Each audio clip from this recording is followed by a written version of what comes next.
La députée, Madame Marine Brenier, pour les Républicains. Merci Madame la Présidente. Merci Monsieur Castanet d'avoir déclenché cette bombe et d'avoir alerté l'opinion publique sur ce que vivent nos aînés.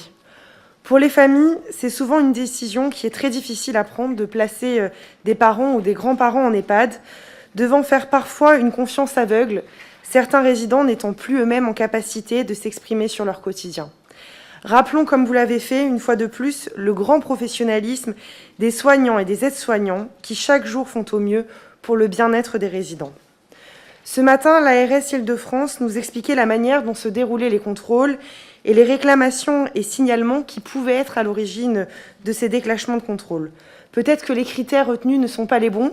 Pourriez-vous nous dire, aux yeux de l'enquête que vous avez menée, comment, de quelle manière nous pourrions être plus efficaces dans les contrôles à investiguer? Nous regrettons également le fait que la loi Grand Âge n'ait pas eu lieu sous ce quinquennat, comme vous l'avez rappelé dans vos propos introductifs. Enfin, pourriez-vous nous en dire plus sur la proposition qui a été réalisée par un intermédiaire de vous rémunérer contre l'abandon de vos travaux? Comment expliquez-vous ce silence sur ces graves défaillances qui existent dans les EHPAD? Je vous remercie. Merci bien, Madame la députée, en plus pour votre concision. Sur le travail des agences régionales de santé, alors, pour être le plus pédagogique possible, sans porter des accusations trop graves sur les agences régionales de santé. Moi, ce qu'on me rapporte, encore une fois, des gens de l'intérieur, des cadres dirigeants qui ont vécu ces contrôles. Dans le groupe, pendant 10 ans, 15 ans, 20 ans, les dirigeants, la direction générale, se sentaient effectivement tout puissants et dans une impunité totale parce qu'ils savaient leur supériorité sur le public. C'est-à-dire que, en général, je dirais les 3/4 du temps, les contrôles, les inspecteurs des agences régionales de santé prévenaient l'établissement 3 semaines ou 1 mois avant qu'il y ait des contrôles. Ce qu'il faut savoir, c'est déjà il y a très peu de contrôles. Les ARS n'ont pas assez de moyens, pas assez de personnel sur le terrain, donc il y a très peu de contrôles. Les chiffres sont assez explicites, ils sont sortis ces derniers jours, mais les contrôles sur le territoire, j'ai même moi rencontré plusieurs anciens directeurs d'ARS, d'Île-de-France, mais pas seulement, qui m'ont tous dit que les moyens qu'ils avaient n'étaient pas à la hauteur des missions qu'on leur avait confiées. Donc il n'y a pas assez d'inspecteurs pour contrôler. J'ai d'ailleurs aussi ces derniers jours des inspecteurs des ARS qui m'envoient des mails pour me confirmer ça, qu'ils n'avaient pas les moyens de travailler et qu'ils avaient pu, à certains moments, suspecter les pratiques que je dévoilais dans le livre, mais qu'ils n'avaient pas eu les moyens de les dévoiler. Donc, même les inspecteurs de l'ARS sont assez conscients du manque de moyens. Le deuxième souci, c'est qu'effectivement, les ARS prévenaient les établissements, et donc à ce moment-là, en général, le groupe prenait très rapidement des mesures de correction avant les contrôles.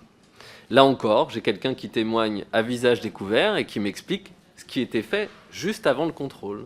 Il me disait qu'est-ce qui se passait? Tout simplement, on n'avait pas assez de personnel par rapport à notre capacité réglementaire.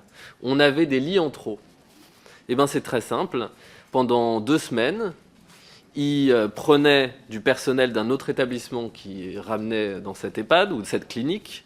Ils modifiaient les plannings des dernières semaines. S'il y avait des personnes en trop, il m'a même raconté qu'il lui est arrivé le jour du contrôle de prendre 3 pensionnaires surnuméraires et de les amener dans un autre établissement le temps du contrôle. Donc, il me disait que c'était fait avec une facilité déconcertante. Et le dernier élément que je pourrais indiquer aussi, c'est qu'effectivement, il y a une porosité dans ce secteur très forte entre le public et le privé.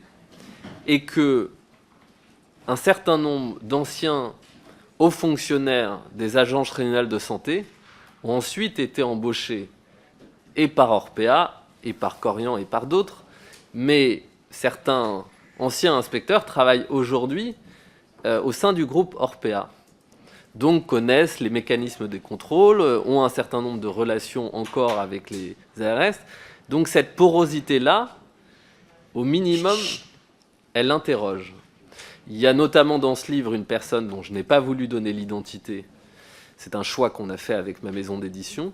Mais il y a une ancienne haute fonctionnaire de l'ARS Île-de-France, qui effectivement, d'après les témoignages, encore une fois, de cadres dirigeants de l'entreprise, qui étaient en contact direct avec des dirigeants d'Orpea pendant des années, qui leur permettaient d'obtenir un certain nombre d'informations sur les nouvelles autorisations d'ouverture d'établissements qui allaient être mis en place, sur des contrôles à venir, etc.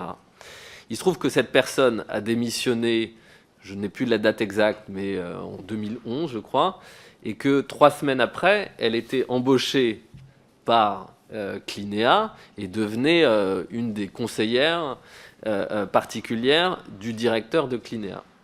Donc cette porosité entre les agences régionales de santé et les groupes privés, elle est pour le moins inquiétante, ouais.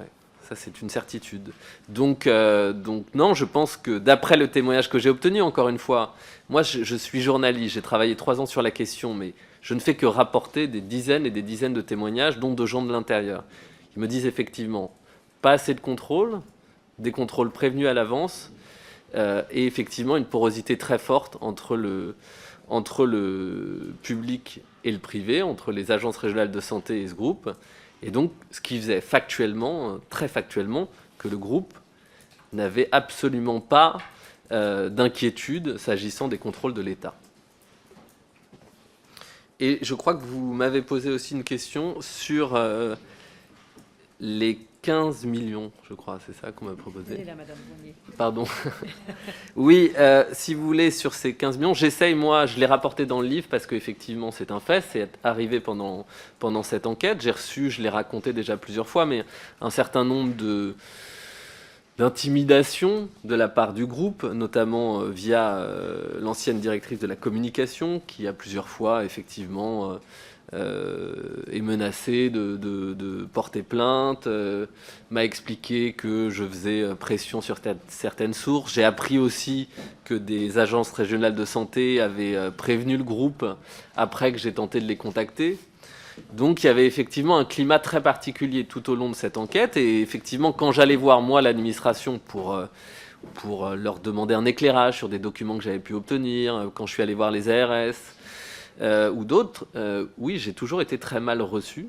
On n'a jamais voulu me rencontrer et discuter des éléments que j'avais en ma possession. Et il est arrivé que des hauts fonctionnaires puissent contacter le groupe Orpea pour les prévenir de mon enquête et du fait que j'avais essayé de les contacter. Donc là encore, ça m'a questionné tout du long.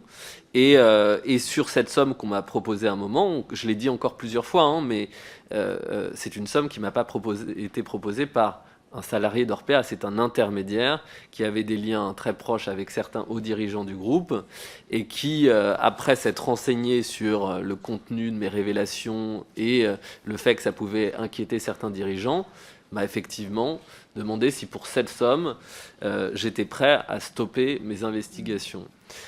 J'essaie de ne pas en faire un thème central dans ce que je raconte, parce que pour moi, le plus fondamental, c'est le système que le groupe a mis en place, et un système qui, encore une fois, nécessairement crée des situations de maltraitance.